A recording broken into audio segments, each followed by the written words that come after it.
I play a character called David Nix, who is he's a scientist, a technocrat, um, who rises to the top of this very secret confederacy of innovators, scientists, designers, futurists, essentially, who conjure up this bold vision of the future, um, a new sort of Garden of Eden where mankind will find everlasting peace and prosperity.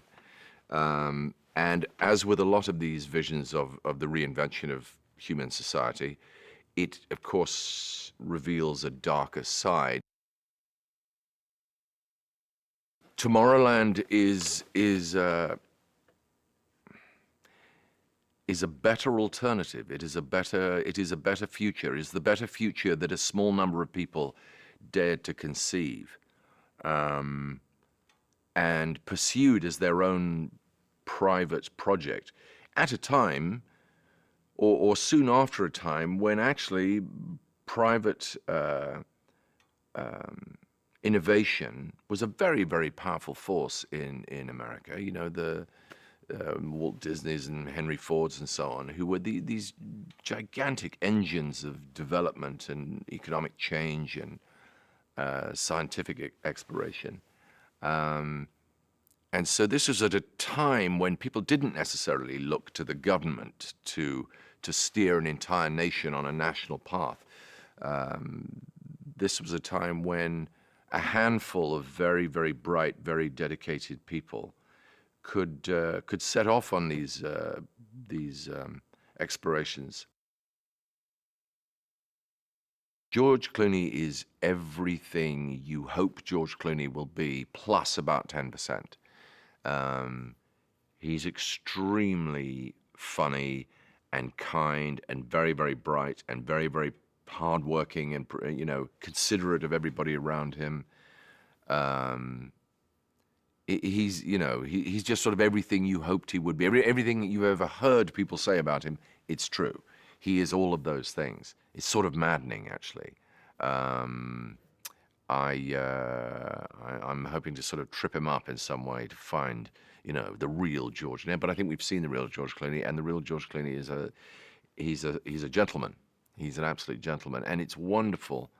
It's a wonderful privilege to be, you know, to see him up close and to work with him, to get a front row seat, as it were.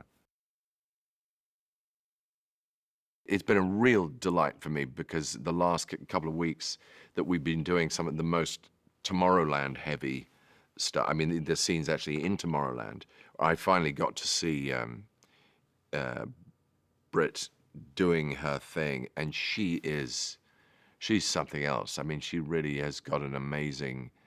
I mean, she's also incredibly bright, incredibly committed. But with a great sense of humor, very, very funny, very alive to the challenges, and, you know, prepared to try anything, and go any different way to sort of to get the best out of a moment or a scene or some part of the story.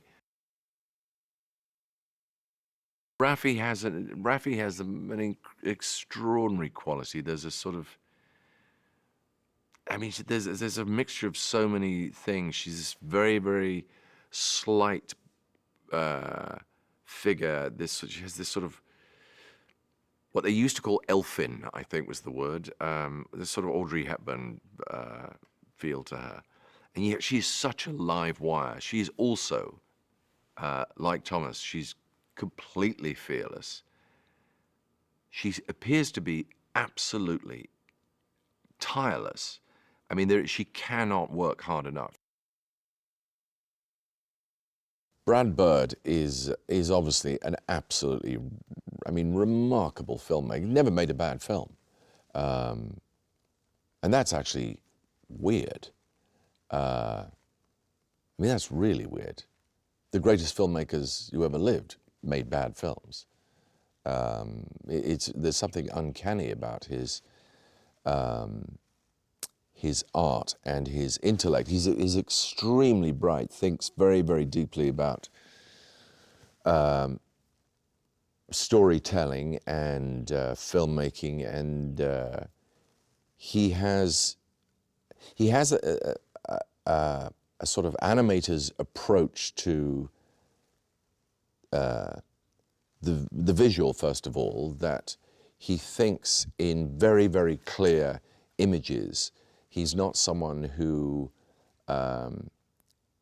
is looking to sort of find the story as he goes along. I find the sets absolutely magnificent. I mean, almost overwhelmingly so. It's sort of daunting to actually think, this has all been built so that I can stand here and say the speech. And it's, you're looking at essentially the, Cairo has been, the equivalent of Cairo has been built behind you. It's daunting. And the scale of it is absolutely magnificent. Of course, the futurist side of it, the great thing is, I'm sure every designer, whether it's costumes or hair or sets or whatever it might be, of course they thrill to the possibilities of futurist design, because they're not really tied to anything. They can let themselves run free, and they do. But I think the design is absolutely spectacular.